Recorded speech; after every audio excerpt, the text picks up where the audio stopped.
Hi, I'm Peggy Ayers, and this is Branden Mueller with Creek Mortgage. We're on the road with Barb Lukens of Century 21 Realty. Hi Barb, how are you doing? I'm doing great. Great. Thanks so much for joining us today. One of the questions that a potential buyer of a home might want to know is what is different about buying a foreclosure property versus one that someone else is selling? A foreclosure property actually has, it's owned by a bank. And by being owned by a bank, which means that they don't warranty anything, don't guarantee anything.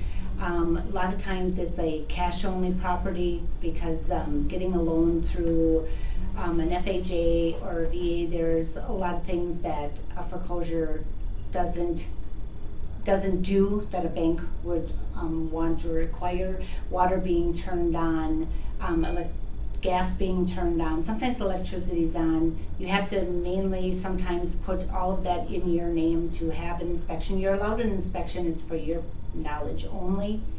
So that's about the key as far as that goes. There's a lot of things that you have to consider with that. If the water isn't turned on, why is it not turned on? Is there problems with the curb stop? Digging into the city and trying to check with them to see if the piping from the curb stop to the house is properly done. Is it lead? That might have to be something you have to consider.